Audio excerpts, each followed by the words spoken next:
এখন ইসলাম বাদ দিয়ে অন্য মতাদর্শগুলো যদি আমরা ফলো করি, সেগুলো যদি কোরআন সুন্নাহর অনুকূলে হয় ঠিক আছে, যদি কোরআন সুন্নাহর প্রতিকূলে যায় তাহলে ঠিক নাই। যদি আপনারা বলেন, এখন সারা বিশ্বই কথা বলে যে বেশিরভাগ মানুষ যা বলবে সেটাই হক, বেশিরভাগ মানুষ যেটা বলবে সেটা সঠিক, ডেমোক্রেসি, বেশিরভাগ মানুষ যা বলবে সেটাই সঠিক। এখন এই মসজিদে মনে করেন যে 1000 মানুষ বসে আছে, কথার কথা, এখন একটা ভোটাভুটি করলাম। বিষয় কি? বিষয় হচ্ছে সুদ হালাল না হারাম। বিষয়টা হচ্ছে সুদ মানবতার কল্যাণে উপকারী না ক্ষতিকর। এখন আপনাদের মধ্যে 999 জন ভোট দিল যে সুদ মানবতার জন্য উপকারী, অর্থনৈতিক অগ্রগতির জন্য সুদের দরকার আছে, সুদের লোন না নিলে এই যুগে চলা যায় না, সুদ না খেলে এই যুগে বিল্ডিং করা যায় না, সুদ না খেলে অর্থনৈতিক প্রোগ্রেস হবে না। তাদের মত এটা। কয়জনের মত? 999 জন। তো বেশিরভাগ মানুষ যেহেতু এটাতে ভোট দিল, অতএব এটা সত্য নাকি? ওই যে একজন আল্লাহর বান্দা বলছে না এটা ভুল, এটা মিথ্যা, এটা আল্লাহর আইনের বিরোধী, রাসূলের আইনের বিরোধী, এটা মানবতার বিরোধী, সুদ খেলে এক শ্রেণীর মানুষ ধনী হয়, বেশিরভাগ মানুষ গরিব হয়ে যায়, এবং সুদের কোনো কল্যাণ নাই, বরং এর মধ্য দিয়ে সম্পদ সংকুচিত হয়। তার বুঝ, একজনের বুঝ।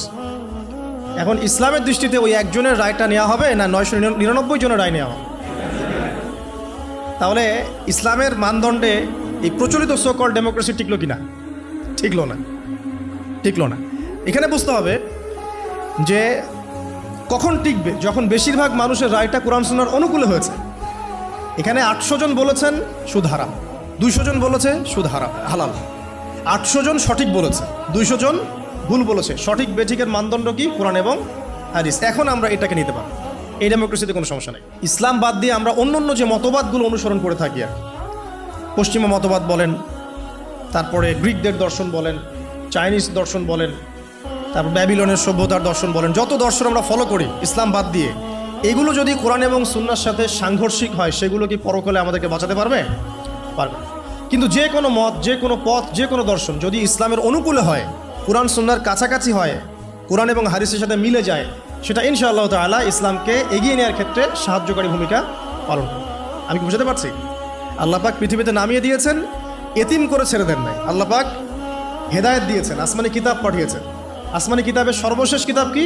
আল কোরআন, যার ব্যাখ্যা হচ্ছে সুন্নাহ, হাদিস। কোরআন আর হাদিস মিলেই হচ্ছে ইসলাম। এটা বাদ দিয়ে অন্য কোনো দিন তালাশ করলে আমল কবুল হবে না। এই ইসলামের সংযোজন বিয়োজনের কোনো সুযোগ নাই। আল্লাহ পাক আমাদেরকে বোঝার তৌফিক দান।